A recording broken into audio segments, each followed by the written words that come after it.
ஸ்ரீயப்பதியான பகவானினுடைய பரமானுகிற விசேஷத்தினால் இந்த சுப தினத்தில் அதுவும் இன்டர்நேஷனல் லிட்ரரி டே அன்னைக்கு நம்ம இந்த சுதர்சன ஆழ்வாரினுடைய வைபவத்தை பார்த்துட்டு வரோம். அந்த விதத்தில் பொதுவாகவே ஒரு படம் எடுத்துட்டோம்னா அந்த படத்துக்கு ஒரு ஃபர்ஸ்ட் ஹாஃப் இருக்கும். அதே போல இந்த அஷ்டகத்தினுடைய முதல் 4 ஸ்லோகங்களை நம்ம அனுபவிச்சுட்டோம். அடுத்த 4 ஸ்லோகங்களையும் இப்போது நாம் அனுபவிப்போம். இதில் 5வது ஸ்லோகம். தனுஜ விஸ்தார கர்த்தனா ஜனி தமிஸ்ரா விகர்த்தனா தனுஜ வித்யா விகர்த்தனா பஜத வித்யா நிவர்த்தனா அமரஜுஷ்ட ஸ்வவிக்ரமா சமரஜுஷ்ட பிரமிக்ரமா ஜெய ஜெய ஸ்ரீ சுதர்சனா ஜெய ஜெய ஸ்ரீ சுதர்சனான்னு இந்த ஸ்லோகம் ரொம்ப அழகாக அமைஞ்சிருக்கு. இந்த ஸ்லோகத்தினுடைய பதபதார்த்தத்தை முதல்ல அனுபவிப்போம். தனுஜ விஸ்தார கர்த்தனா. தனுஜர்கள் சொன்னாலே தைத்தியர்கள், தானவர்கள், அசுரர்கள். இந்த அசுரர்களினுடைய விஸ்தாரம், அவளினுடைய கூட்டம், அவளினுடைய வர்க்கத்தை அழிக்கக்கூடியவன். அதனால தனுஜ விஸ்தார கர்த்தனா. இந்த அசுரர்கள் எல்லாருமே ரொம்ப பெருகி பெருகி வர்க்கம் வர்க்கமா ஃபார்ம் ஆயிட்டா. அதனால இவா எல்லாரையும் அழிக்கணுங்கிறதுக்காக தேவர்கள் பெருமாண்ட சரணாகதி அடையறான். அதனால இவாளினுடைய விஸ்தாரத்தையும் இவாளினுடைய மாயையையும் இவாளினுடைய சம்பத்தையும் ஐஸ்வர்யத்தையும் அழிக்கிறார் சக்கரத்தாழ்வார். இதைத்தான் நம்மால திரிபுரசம்ஹாரத்திலையும் பார்க்க முடியும். சிவபெருமானினுடைய அம்பினுடைய நுனியில் இருந்தவரை சக்கரத்தாழ்வார் தான் 3 புறங்களையும் அழித்தார். அடுத்தபடியா ஜெனி தமிஸ்ரா விகர்த்தனா எடுக்கிறார். ஜெனித்தன்னு சொன்னாலே பிறவி, தமிஸ்ரா பிறவி என்னும் இருட்டை போக்குபவன். பொதுவாக இந்த இடத்துல இருட்டுன்னு சொன்னா நம்மளை சூழ்ந்து இருக்கக்கூடிய இருட்டுங்கிற அர்த்தத்தையும் வச்சுக்கலாம். ஆனா பெரியவாழ்னா இருட்டுன்னு சொன்னாலே அது நம்மளுடைய அஞ்ஞானம் தான். சக்கரத்தாழ்வார் நம்மளுடைய அஞ்ஞானம் என்னும் இருட்டை நீக்கிறார். இந்த இடத்துல ரொம்ப அழகான அர்த்தத்தை வச்சுக்கலாம். இதற்கு உதாரணமா அர்ஜுனன் ஒரு சமயம் ஒரு அந்தனத்தை அவருடைய குழந்தைய காப்பாத்தி தரேன்னு வாக்கு கொடுக்குறார். குழந்தை பிறக்கிறது, ஆனா பிறந்த க்ஷணமே அந்த குழந்தை மாயமா மறைஞ்சு விடுறது. இப்ப அர்ஜுனன் வாக்கு கொடுத்துட்டார். வாக்கை மீற முடியாது அர்ஜுனனால. வாக்கு எப்ப அவர் காப்பாற்ற முடியாத சூழ்நிலை ஏற்பட்டுடுறதோ அப்ப அர்ஜுனன் அக்னி பிரவேசம் பண்ணலான்னு போறார். அப்ப கிருஷ்ணர் அர்ஜுனனை தடுத்து, ஏன்பா இந்த மாதிரி எப்ப பாரு வாக்கு கொடுத்து அதை காப்பாற்றாம போயிடுறேன்னு சொல்லிட்டு, கவலைப்படாத நான் உன்னை காப்பாத்துறேன்னு சொல்லிட்டு அவர் அர்ஜுனனை அவரோட ரதத்துல ஏற்றிக்கிறார். பொதுவாக நம்ம கார்ல எவ்வளவு கியர் இருக்கு? First gear, second gear, third, fourth, fifth, reverse gear ஒன்று இருக்கும். ஆனா கிருஷ்ணாவோட கார்ல மட்டும் ஒரு எக்ஸ்ட்ரா ஃபீச்சர் 6th கியர் ஒன்று இருக்கு. அதை போட்டாருன்னா அவரால் ஜெட் ஆக்சிஸ் டைரக்ஷன்ல மேலையும் கீழையும் போக முடியும். இப்படி அந்த கியரை போட்டு கண்ணன் லோகங்களை கடந்து போயிட்டு, அப்படி லோகங்களை கடந்து போகும்போது ஒரே இருட்டா இருக்கு. அர்ஜுனனுக்கு எதுவுமே தெரியல. அப்ப கண்ணன் அவரினுடைய சக்கரத்தை பிரயோகம் பண்றாராம். அந்த சக்கரத்தினுடைய வெளிச்சமானது எப்படி இருக்குன்னா இதை புரிஞ்சுக்கணும்னா இதுக்கு நம்ம ஒரு உதாரணம் பார்க்கணும். இப்ப இரவு வேளை, இப்ப இங்க நம்மள சூழ்ந்து நிறைய லைட் போட்டிருக்கான். அதனால அந்த லைட்டினுடைய வெளிச்சமானது நம்ம கண்ணுக்கு தெரியுது. ஆனா இதே லைட்டை மத்தியானம் 12 மணிக்கு போட்டு பாருங்க, அந்த லைட்டினுடைய வெளிச்சமே ரொம்ப குண்டு இருக்கிறத நம்மளால பார்க்க முடியும். அதே போலத்தான் சக்கரத்தாழ்வாரினுடைய அந்த லைட்டானது, அவரினுடைய ஜுவாலையானது எப்பேற்பட்டதுன்னா அவரினுடைய ஜுவாலைக்கு முன்னாடி சூரியனினுடைய அந்த கிரணங்களே குறைந்திருப்பதை நம்மளால பார்க்க முடியும். அப்பேற்பட்ட ஜோதியை உடையவர் சக்கரத்தாழ்வார். இப்படி கண்ணன் சக்கரத்தாழ்வார் மூலமா ஜனி தமிஸ்ராணி இருட்டை நீக்கிறார். வெளியே இருக்கக்கூடிய இருட்டை மட்டும் இல்ல, அர்ஜுனனால தன்னால முடியும் ஆணவத்தையும் வளர்க்கிற கிருஷ்ணர். இப்படி ஜனி தமிஸ்ரா விகர்த்தனா. அடுத்தபடியா தனுஜ வித்யா விகர்த்தனா பஜத வித்யா நிவர்த்தனா எடுக்கிற. இந்த தனுஜ வித்யா, தனுஜர்களான நமக்கு ஏற்படக்கூடிய அவித்யை, அந்த அவித்யை நீக்குகிறார் சக்கரத்தாழ்வார். பஜத வித்யா நிவர்த்தனா. இப்படி நமக்கு உயர்ந்த ஞானத்தை வழங்கக்கூடியவர் சக்கரத்தாழ்வார். எப்பேற்பட்ட ஞானம் சுவாமின்னு பார்த்தோம்னா தேகாத்மாபிமானம், ஸ்வஸ்வாதந்திரிய அபிமானம், அன்னசேஷாத்மாபிமானம், உபாயாந்தர சம்பந்தம், பிராப்தியாந்தர சம்பந்தம், அதிலும் ஸ்வபோத்ருத்வ புத்தி. சுவாமி இதுவரைக்கும் உபன்யாசத்துல நல்லா தான் சொல்லிட்டு வந்தேன். திடீர்னு டெக்னிக்கல் டேர்ம்ஸ்லாம் சொல்றேன்னு நினைக்கிறேன்னா இதற்கான அர்த்தத்தை பார்ப்போம். இப்ப தேகாத்மாபிமானம், நம்மளுடைய சரீரமானது ஆத்மாவை விட வேறுபட்டது தேகாத்மாபிமானம்னு சொல்லுவா. சரி, ஆத்மாவை விட சரீரம் வேறுபட்டதுன்னா ஆத்மாவானது சுதந்திரமானவனா, அவன் யாருக்கும் கட்டுப்படாதவனா பார்த்தோம்னா கிடையாது. அந்த பகவானுக்கு சேஷபூத்தர்கள் அர்த்தத்தை உணர்த்துற. சேஷபூத்தர்கள்னா யாருக்கு வேணாலும் இருக்கலாமான்னு பார்த்தோம்னா அந்த பகவான் ஒருவனுக்கு மட்டுமே சேஷபூத்தர்களா இருக்கணும். சரி, அப்படி சேஷபூத்தர்களா இருந்து நம்ம என்ன பண்ணணும்? பகவான் கிட்ட சரணாகதி அடையணும். அப்படி சரணாகதி அடைந்து டெம்பரரியான இச்சைகளை கேட்காம ஒரே ஒரு இச்சையான வைகுண்டம்ங்கிற இச்சையை மட்டுமே அவன்கிட்ட யாசிக்கணுங்கிறத இது அப்பேற்பட்ட இந்த உயர்ந்த ஞானத்தை அளிக்கக்கூடியவர் சக்கரத்தாழ்வார். பஜத வித்யானி வர்த்தனர். அடுத்த வரியில அமரதிஷ்ட விக்ரமா சமரதிஷ்ட பிரமிக்ரமா எடுக்கிறார். அமரர்கள்னு சொன்னா இந்த இடத்துல தேவர்கள்னு வச்சுக்கலாம், நித்தியசூரிகள்னு வச்சுக்கலாம். இப்படி இந்த தேவர்கள் நித்தியசூரிகள் இவ எல்லாருமே சக்கரத்தாழ்வாரினுடைய வைபவத்தை உணர்ந்திருக்கா அர்த்தத்தை நம்ம வச்சுக்கலாம்.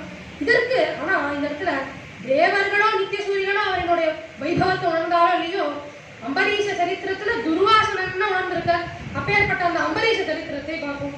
அம்பரீஷங்கிற ராஜா ராமர் வந்த இக்ஷ்வாகு பரம்பரையிலே அந்த சூரிய வம்சத்திலே ராமருக்கு முன்னோடியா இருந்தார். தர்ம வழியில ராஜ்யத்தை ஆண்டு வந்தார்.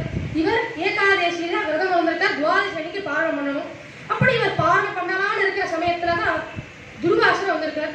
பொதுவாகவே நம்ம சம்பிரதாயத்துல மாத்ரு தேவோபவ, பித்ரு தேவோபவ, ஆச்சாரிய தேவோபவ, அதிதி தேவோபவன்னு வந்திருக்கக்கூடிய அதிதியை தெய்வமாக பாவிக்கணும்னு சொல்லியிருக்கார். இவர் அதிதியா வந்திருக்கார். வந்த இவர் ஸ்நானம் பண்ண போறேன்னு சொல்லிட்டு கிளம்பிட்டார். இப்ப தர்மத்தை கடைப்பிடிக்கக்கூடிய அம்பரீஷனுக்கு தர்ம சங்கடம் ஏற்பட்டுள்ளது. இப்ப இவருக்கு என்னன்னா, இவர் துவாதசி அன்னைக்கு பாரணம் பண்ணி ஆகணும். பாரணம் பண்ணனா அது விரதபங்கம் ஆயிடும். ஒருவேளை துர்வாசனை விட்டுட்டு இவர் பாரணம் பண்ணிட்டாருன்னா அது ஆதித்ய பங்கம் ஆயிடும். இப்படி ஒரு பக்கம் ஆதித்ய பங்கம், இன்னொரு பக்கம் விரதபங்கம். இவருக்கு எந்த எந்த ஒரு தர்மத்தரமான இன்னைக்கு நிற்க முடியும்னு இவர் தர்ம சங்கடத்துல மாட்டிட்டார். அப்பதான் அவருக்கு ஒண்ணு தோன்றது, நம்ம ஏதாவது ஆகாரம் சாப்பிட்டா தானே விரதத்துக்கு பங்கமாகும், ஆதித்ய பங்கமும் ஆகும். நம்ம ஆகாரம் சாப்பிடாம வெறும் தண்ணி மட்டும் குடிச்சுக்கலாம், நீர் மட்டும் பருகலாம்னு சொல்லிட்டு அவர் தீர்த்தம் மட்டும் குடிச்சுக்கிறார். இது ஆயிடுது. ஆனா இதை பார்த்து துர்வாசனுக்கு கோபம் வருது. நான் இப்படி அதிதியா வந்திருக்கேன், என்ன விட்டா நீ தீர்த்தம் கொடுப்பேன்னு சொல்லிட்டு அவருக்கு கோபம் வந்து சாபம் கொடுக்கலான்னு போற. அந்த சமயத்துல சக்கரத்தாழ்வார் பாக்குற, என்னுடைய பக்தனுக்கான சாபம் கொடுக்கலான்னு போற, இந்த நீ இப்படின்னு சொல்லிட்டு சக்கரத்தாழ்வார் துர்வாசனை துரத்த ஆரம்பிச்சுடுற. துர்வாசனுக்கு என்ன பண்றதுன்னு தெரியல. 3 லோகங்கள் சிவபெருமான்ட்ட பிரார்த்தனை பண்ற, பிரம்மாட்ட பிரார்த்தனை பண்ற, பகவான்கிட்ட பிரார்த்தனை பண்ற. இவ எல்லாருமே நீ பாகவதோத்தமனுக்கு அவசாரப்பட்டுட்ட, எங்களால எதுவுமே பண்ண முடியாது சாயின்னு சொல்லிட்டு வெள்ள போட் போட்டுடுறா. இவருக்கு என்ன பண்றதுன்னு தெரியல. யார்கிட்ட அவசாரப்பட்ட? அம்பரீஷன் தான் அவசாரப்பட்ட. அதனால நேரம் அம்பரீஷனுடைய காலியை வந்து என்ன மனுச்சுக்கோ அப்படி வேண்டாம். அம்பரீஷனும் துர்வாசனை மன்னிக்கிறார். இப்படி சக்கரத்தாழ்வாரினுடைய வைபவத்தை எல்லோரும் உணர்ந்திருக்கா. அமரதிஷ்ட விக்ரமா சமரதுஷ்ட பிரமிக்ரமான்னு எடுக்கிற. இதனுடைய அர்த்தம் ரொம்ப அழகானது. சமரதுஷ்ட பிரமிக்ரமானாலே அவரினுடைய, அதாவது யுத்தம்னு இருந்தாலே யுத்தத்துல எந்த விதமான டாக்டிக்ஸை நம்ம ஃபாலோ பண்ணோம்னா, எந்த விதமான ஸ்டாட்டிஸ்டிக்ஸை நம்ம ஃபாலோ பண்ணோம்னா, எந்த விதமான யூகங்களை நம்ம ஃபாலோ பண்ணோம்னா நமக்கு எப்படி வெற்றி கிடைக்குமோ அந்த யூகங்களை ஃபாலோ பண்ற சக்கரத்தாழ்வார் இது நமக்கு கொடுக்கறது. இதற்கான உதாரணமா குருக்ஷேத்திர யுத்தத்துல அபிமன்யுடைய மரணத்திற்கு சிந்துராஜன் ஜெயத்ரதன் காரணமானவா. அதனால அர்ஜுனன் இந்த சிந்துராஜனை நான் வதம் செய்வேன் அப்படின்னு மறுபடியும் சங்கல்பம் எடுத்துக்கிறேன். போன வாட்டி தான் நம்ம பார்த்தோம், அர்ஜுனன் தேவையில்லாம சங்கல்பம் எடுத்துக்கிறேன். இந்த வாட்டியும் சங்கல்பம் எடுத்துக்கிறேன். எப்படி இந்த எலெக்ஷன் நடக்கும் போது எலெக்ஷன் கமிட்டியில எல்லாரும் ஓட்டு எடுத்துப்பாரோ அதே போலதான் அர்ஜுனனும் இந்த மாதிரி சிந்துராஜனை இன்றைய தின யுத்தத்துக்குள்ள நான் வதம் பண்ணுவேன்னு ஓட்டு எடுத்துக்கிறேன். ஓட்ட காப்பாற்றணும். மறுநாள் யுத்தத்துல சிந்துராஜன் மறைந்து இருக்க. அதனால அர்ஜுனனால சிந்துராஜனை கண்டே பிடிக்க முடியல, வதம் பண்ணவும் முடியல. அந்த தின யுத்தம் முடியறதுக்கு ஒரே ஒரு நாளிகை மட்டுமே இருக்கு. சூரியனானது அஸ்தமனமாக போறது. அப்ப கிருஷ்ணர் என்ன பண்ண, அவருடைய சக்கரத்தாழ்வார பிரயோகம் பண்ணி சூரியனை மறைச்சுடுறார். எப்ப சூரியனானது மறைஞ்சுடுறதோ யுத்தம் ஓவர். அவன் பாண்டவாளுக்கு இன்னைக்கு தோல்வியை உறுதி அழுத்து அர்ஜுனனும் அக்னி பிரவேசம் பண்ணிடுவான்னு சொல்லிட்டு எல்லாரும் சங்கநாதத்தை உதாரணம் சொல்றா. அப்ப அர்ஜுனனுடைய சிதையை ஏத்தணுங்கிறதுக்காக அந்த ஜெயத்ரதனே வந்திருக்கான். அப்ப கிருஷ்ணர் என்ன பண்ற, சலான்னு சக்கரத்தை எடுத்துடுற. சக்கரத்தை எடுத்த உடனே சூரியனுடைய கிரணங்கள் இருக்கு. அர்ஜுனனுக்கு நேரா அந்த ஜெயத்ரதன் இருக்க பாரத்தை பிரயோகம் பண்ற, ஜெயத்ரதனை கொண்டுடுற. இப்படி யுத்தத்துல எந்த விதமான வியூகத்தை கையாண்டா வெற்றி கிடைக்குமோ அந்த வியூகத்தை கையாண்டிருக்க சக்கரத்தாழ்வார். பேர்பட்ட இந்த சக்கரத்தாழ்வாருக்கு மங்களம் உண்டாகட்டும்னு ஜெய ஜெய ஸ்ரீ சுதர்சனா, ஜெய ஜெய ஸ்ரீ சுதர்சனான்னு இந்த ஸ்லோகம் ரொம்ப அழகா அமைஞ்சிருக்கு. இப்ப இந்த ஸ்லோகத்தை நம்ம அனுபவிச்சோம். 5வது ஸ்லோகம் அனுபவிச்சாச்சு. அடுத்தபடியா இப்ப உங்களுக்கு ஒரு போனஸ். 5வது ஸ்லோகத்தை அனுபவித்த கையோட 6வது ஸ்லோகத்தையும் அனுபவிப்போம். प्रतिमुखालीट बंतुरा पृथुमहा हेति दत्तुरा विकट माया परिष्कृता विविध माला परिष्कृता स्थिर महायंत्र तंतिता दृढ़ दया ஜெய ஜெய ஸ்ரீ சுதர்ஷனா, ஜெய ஜெய ஸ்ரீ சுதர்ஷனான்னு இந்த ஸ்லோகம் ரொம்ப அழகா வந்திருக்கு. இந்த ஸ்லோகத்தினுடைய பதபதார்த்தத்தையும் சுவாபதேசத்தையும் அனுபவிக்கும். பிரதி முகாலீட்ட வந்துரா, பிரதிமுகம் ஆலீடம், பிரத்யாலீடம் சந்தி விபக்தி மூலமா வச்சுக்கலாம். பிரத்யாலீடம்னு சொன்னாலே அது ஒரு போஸ்டர். இடது திருவடிய மடக்கிண்டு வலது திருவடிய நீட்டிட்டு இருக்கக்கூடிய போஸ்டரை தான் பிரத்யாலீடம் சொல்லுவா. இந்த பொதுவாகவே ரன்னிங் ரேஸ்லாம் ஓடுறத பார்த்தோம்னா அவளும் ஒரு காலை மடக்கிண்டு ஒரு காலை நீட்டுண்டு தான் இருப்பான். அவா இருக்கட்டும் சுவாமி சக்கரத்தாழ்வாரே அந்த போஸ்டர்ல இருக்காருன்னு பார்த்தோம்னா பக்தர்களுக்கு ஏதாவது ஒரு தொந்தரவு ஆழ போறேன்னு சொல்லிட்டு பக்தர்களுக்கு அனுகிரகம் பண்றதுக்காக ஓடோடி வரணுங்கிறதுக்காக பார்த்துட்டு இருக்க. அதனால பிரத்யாலீடம்ங்கிற போஸ்டரை பார்த்துட்டு இருக்காராம் சக்கரத்தாழ்வார். இதே போஸ்டரை நம்மளால கிருஷ்ணாவதாரத்திலையும் அனுபவிக்க முடியும். ஆண்டாள் கூட கண்ணு குடிலாவின் தாய் கடல் போற்றின்னு ரொம்ப அழகா எடுத்திருக்கா. ரெண்டு அசுரர்கள், ஒருவன் வத்சாசுரன், மற்றொருவன் கபித்தாசுரன். இவர் ஒருவன் கண்ணு வடிவில வந்தார், இன்னொருவர் விளாம்பட வடிவில வந்தார். இப்படி ரெண்டு அசுரர்களும் கண்ணனை வதம் பண்ணணும்னு வந்திருக்கா. கண்ணன் பார்த்தார், ஒரே கல்ல ரெண்டு வாங்க. அதனால கண்ணு வடிவில வந்த அசுரனை பேட்டா பிடிச்சுக்க, விளாம்பட வடிவில வந்த அசுரனை பாலா வச்சுட்டு பேட்டால பால சிக்ஸ் அடிச்சுடுறார். அவர் அடிக்கும் போது இந்த இதே போஸ்டர்ல தான் ஒரு காலை மடக்கிட்டு ஒரு காலை நீட்டிட்டு இந்த பிரத்யாலீடம்ங்கிற போஸ்டர்ல தான் எடுத்திருக்கார். அதே போலத்தான் சக்கரத்தாழ்வாரும் பக்தர்களுக்கு அனுகிரகம் பண்றதுக்காக காத்துட்டு இருக்கார். இப்பேற்பட்ட இந்த சக்கரத்தாழ்வார் மூன்று கண்களோட சுட்டிவ ஆயுதங்களால் சூழப்பட்டு அவரினுடைய சுற்றுச்சூழல்லாம் ஜுவாலை போல இருக்க, கேசபாசங்களே ஜுவாலை போல காட்சியளிக்க, திண்ணிய திருவடி தாமரைகளோட பக்தர்களுக்கு அனுகிரகம் பண்றதுக்காக காத்துட்டு இருக்க. அடுத்து பிரதிமுகாலித்த பந்துரா பிருத்து மகா ஹேதி தந்துரா எடுத்திருக்க. தந்துரான்னு சொன்னாலே சூழப்பட்டதுங்கிற அர்த்தத்தை கொடுக்கிறது. எதால சூழப்பட்டது? ஆயுதங்களால் சூழப்பட்டவர். இப்ப நமக்கு ஒரு சந்தேகம் வரும், அது ஏன் சுவாமி இவ்வளவு ஆயுதங்களால் சூழப்பட்டிருக்கார்? அது முதல்ல எதுக்கு ஆயுதம்? இவர் ஏன் சுவாமி வேதாந்த தேசிகனே சோடசாயுத ஸ்தோத்திரம்னு சொல்லிட்டு 14 ஆயுதங்களோட இவர் இருக்கான்னு சொல்லியிருக்கார். ஒரே ஒரு ஆயுதம் சக்கரத்தாழ்வார் மட்டும் வந்தா போதாதா? ஏன் ஆயுதமே வேண்டாம், அவர்கிட்ட சங்கல்ப சக்தி இருக்கு, அவர் நினைக்கலாம் நடக்க போறது. இதுக்கு இவ்வளவு ஆயுதங்களோட இவர் இருக்க நம்ம யோசிக்கலாம். இதுக்கு ராமாயணம், மகாபாரதம், 18 புராணங்கள், அஷ்டபுஜாஷ்டகம், சோடசாயுத ஸ்தோத்திரம், இவ்வளவு ஸ்லோகங்கள் எதுக்கு? ஒரே ஒரு ஸ்லோகம் சுதர்சனாஷ்டகம் ஒரே ஒரு ஸ்லோகம் இருக்கக்கூடாதா? நமக்கே ஒரு சில நேரத்துல தோணும். இப்பதான் சமீபத்துல கிருஷ்ண ஜெயந்தி முடிந்தது. நம்ம ஆத்துல ஒவ்வொரு ஆத்துலயும் மாமிகள்லாம் போட்டி போட்டு 20 பக்ஷரம் 30 பக்ஷரம்னு பண்ணுவா. அது மட்டும் ஏன் ஒரே ஒரு பக்ஷரம் பண்ணா போதாதா? நம்ம எதுக்கு 20 பக்ஷரம் 30 பக்ஷரம்னு பண்றோம்? ஏன்னா ஆத்துல அம்மாவுக்கு ஒரு பக்ஷரம் பிடிக்கும், தாத்தா பாட்டிக்கு ஒரு பக்ஷரம் பிடிக்கும், குழந்தைகளுக்கு ஒரு பக்ஷரம் பிடிக்கும், அப்பாவுக்கு ஒரு பக்ஷரம் பிடிக்கும். அதனால எல்லாரோட ஆசையும் சாட்டிஸ்ஃபை பண்ணணுங்கிறதுக்காகத்தானே இத்தனை பக்ஷரங்கள் நம்ம பண்றோம். அதே போலத்தான் பகவானும் எல்லோருக்கும் அனுகிரகம் பண்ணணுங்கிறதுக்காக சோடசாயுதத்தோட இத்தனை ஆயுதங்களால் புடைசூழ பக்தர்களுக்கு அனுகிரகம் பண்ணணுங்கிறதுக்காக பார்த்துருக்க. அதனால்தான் இந்த சக்கரத்தாழ்வாரையே எத்தனையோ ஆயுதங்கள் இருந்தாலும் ஆயுதகா ஆயுதேஸ்வரக, ஆயுதங்களே சிறந்த ஆயுதம்னு சக்கரத்தாழ்வார சொல்லுவா. அதனாலதான் சக்கரத்தாழ்வாரினுடைய இந்த மகிமைய பகவானினுடைய ஒவ்வொரு அவதாரத்திலையும் நம்மளால உணர முடியும். கூர்ம அவதாரத்துல ஆமையினுடைய ஓட்டில சக்கரத்தாழ்வார் இருந்த, வராவதாரத்துல வராகத்தினுடைய கொம்புகள்ல சக்கரத்தாழ்வார் இருந்த, அதே போல வாமனாவதாரத்துல வாமனுடைய தர்பையில சக்கரத்தாழ்வார் இருந்த, பரசுராம அவதாரத்துல பரசுங்கிற ஆயுதத்தோட நுனியில சக்கரத்தாழ்வார் இருந்த, ராமாவதாரத்துல காகாசுரனை வதம் பண்ணும் போது அந்த தர்பையினுடைய நுனியிலையும் ராவணனுடைய ஒவ்வொரு பானத்தினுடைய நுனியிலையும் சக்கரத்தாழ்வார் இருந்த, கிருஷ்ணாவதாரத்துல பிரத்யட்சமான சக்கரம் வந்தது. இப்படி ஒவ்வொரு அவதாரத்திலையும் சக்கரத்தாழ்வாரினுடைய மகிமையானது ரொம்ப அழகா பேசப்பட்டது. இப்படி ருத்துமஹாஹேதி வந்துரா விகட மாயா பகிஷ்குதா எடுத்திருக்க. வெவ்வேறு விதமான மாயைகளாக நம்ம சூழ்ந்திருக்கும். அந்த மாயைகளை நிகழ்த்துகிறார். மாயைன்னு சொன்னா இந்த இடத்துல அசுர மாயன்னு வச்சுக்கலாம், ராட்சச மாயன்னு வச்சுக்கலாம். ஆனா பொதுவா மாயைன்னு சொன்னாலே அது நம்மளோட அஞ்ஞானம் தான். இந்த மாயை இருக்கிறதுனால தானே, இந்த அஞ்ஞானம் இருக்கிறதுனால தானே நம்மளுடைய ஜாதக கட்டையை எடுத்துட்டு ஒவ்வொரு ஜோசியர்கிட்டையா போய் ஃபியூச்சரை நமக்கு இப்படி ஆக போறதா அப்படி ஆக போறதா நம்ம கேட்டு இருக்கோம். இந்த நிலையானது மாறணும். நமக்கு தலைவிதின்னு ஒண்ணு இருக்கு, எப்படி நடக்கணும்னு இருக்கோ அது அப்படித்தான் நடக்கும். அதை நம்மளால மாற்ற முடியாது. சரி, எப்படி நடக்கணுமோ அது அப்படிதான் நடக்கணும். அப்ப இனிமேல் நம்ம வேற சொல்ல வேண்டாம், ஸ்லோகம் படிக்க வேண்டாம், ராமாயணம் உபன்யாசத்துக்கு போக வேண்டாம் அப்படின்னு விட்டுறக்கூடாது. இதெல்லாம் எதுக்காக பண்றோம்னு பார்த்தோம்னா, எது எப்படி நடக்கணுமோ அது அப்படிதான் நடக்கும்.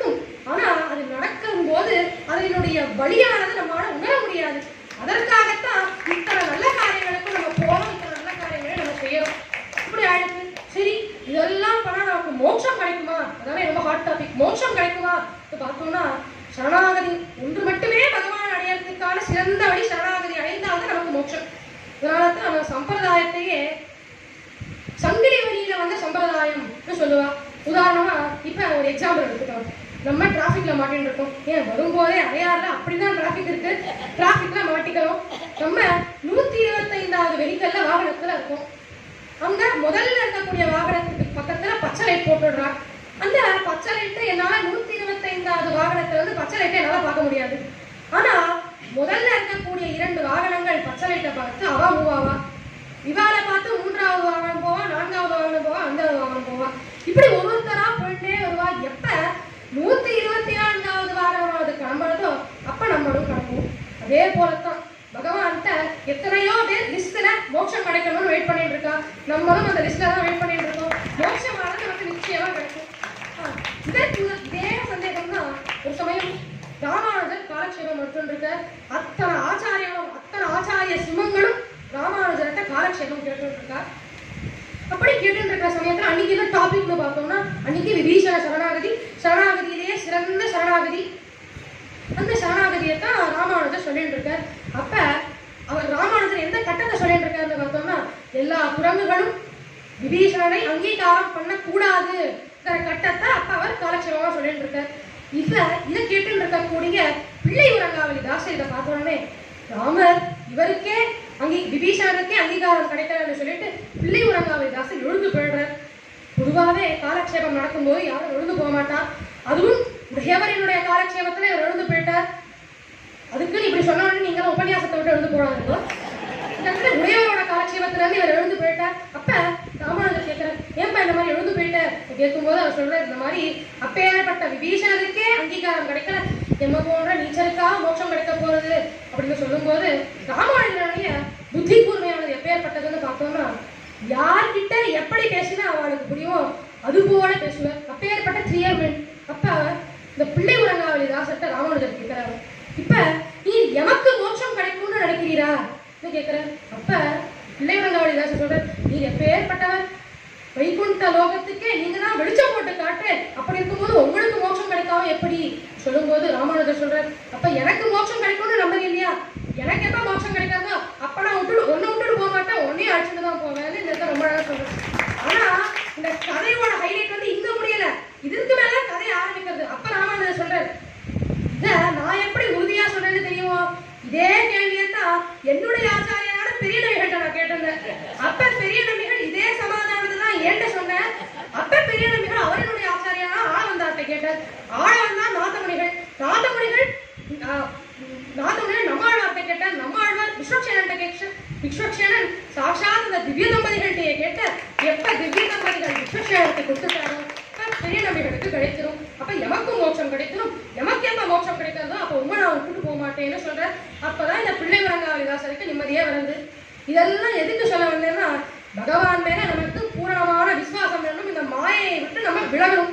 விகட மாயா பகிஷ்கிருத, இந்த ஒரே ஒரு வாக்கியத்துக்கே இவ்வளவு நேரம் ஆயிடுச்சு. விகட மாயா பகிஷ்கிருத, விதித மாலா பகிஷ்கிருதா எடுக்கிற வெவ்வேறு விதமான மாலைகளால் அலங்கரிக்கப்பட்டவன் அர்த்தத்தை வச்சுக்கலாம். இந்த இடத்துல மாலைகள்னு சொன்னா 5 விதமான தத்துவங்கள், பிரகிருதி, மகான், அகங்காரம், புருஷன், காலம். இந்த 5 விதமான தத்துவங்களையும் தனக்கு மாலையாக கொண்டிருக்கார் அர்த்தம் இந்த இடத்துல பொருத்தமா இருக்கும். பொதுவா தத்துவங்கள்னு சொன்னாலே 24 அச்சேதன தத்துவங்கள், 25வது தத்துவமானது சேத்தனம் ஜீவாத்மா, 26வது தத்துவம் பரமாத்மா. இந்த 26வது தத்துவமான பரமாத்மாவினுடைய கையில தான் சக்கரத்தாழ்வார் இருக்கு. இவர் இந்த 24 தத்துவங்களையும் 25வது தத்துவமான ஜீவாத்மாவையும் தனக்கு மாலையாக அடைஞ்சிருக்க. விவித மாலா பகிஷ்கிருத, ஸ்திர மகாயந்திர தந்திரிதா, திட தயாயந்திர தந்திரிதா, ஸ்திர மகாயந்திர தந்திரிதா. இந்த இப்பேற்பட்ட சக்கரத்தாழ்வார் ரொம்ப அழகான யந்திரத்துல பிரதிஷ்டையா இருக்கார். இந்த யந்திரத்தை நம்ம மனசுல வச்சுட்டு அவருடைய நாமத்தை நம்ம ஜபிச்சோம்னா மாயைகளை போக்கிடுவார். இந்த யந்திரம் எப்பேற்பட்டதுன்னு பார்த்தோம்னா 6 கோணங்கள், 6 மாதங்கள், 12 மாதங்கள், 12 ராசி சக்கரங்கள், ஒரு பக்கம் சந்திரகலை, ஒரு பக்கம் வில், வேல், வால், இதெல்லாம் இருக்கக்கூடியதான் சுதர்சன ஆழ்வாரினுடைய யந்திரம். இப்பேற்பட்ட யந்திரத்தை நம்ம நினைச்சுக்கணும். அதெல்லாம் முடியாது சுவாமி, 6 கோணங்கள் இருக்கக்கூடிய யந்திரத்தெல்லாம் நம்மளால நினைக்க முடியுமா நீங்க யோசிச்சேன்னா அடுத்த வரையிலேயே அதுக்கான பதிலையும் சொல்றாரு. உடதயா யந்திர தந்திரித்தார், அந்த யந்திரத்தை நினைக்க முடியலையானா அந்த பகவானினுடைய தயை நினைச்சுக்கோ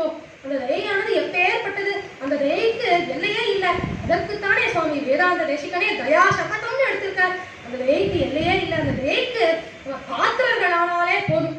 அதற்கு நம்ம பகவான் மேல பூர்ணமான விசுவாசம் வேணும். பேர்பட்ட இந்த சக்கரத்தாழ்வாரினுடைய அனுகிரகமானது பகவான் மேல பூர்ணமான விசுவாசம் இருந்தாலே நமக்கு கிடைச்சிடும். இப்பேற்பட்ட சக்கரத்தாழ்வாருக்கு மங்களம் உண்டாகட்டும். இந்த ஸ்லோகத்துல ஜெய ஜெய ஸ்ரீ சுதர்சனா ஜெய ஜெய ஸ்ரீ சுதர்சனான்னு இந்த ஸ்லோகம் அமைந்திருக்கு. இந்த ஸ்லோகத்துல எப்படி சக்கரத்தாழ்வாரனுடைய யந்திரத்தை பத்தி நம்ம பார்த்தோம். அடுத்த ஸ்லோகத்துல சக்கரத்தாழ்வாரினுடைய மந்திரங்களை பத்தி ரொம்ப அழகா சுவாமி தேசிகன் எடுத்திருக்கார். அதனுடைய வைபவத்தை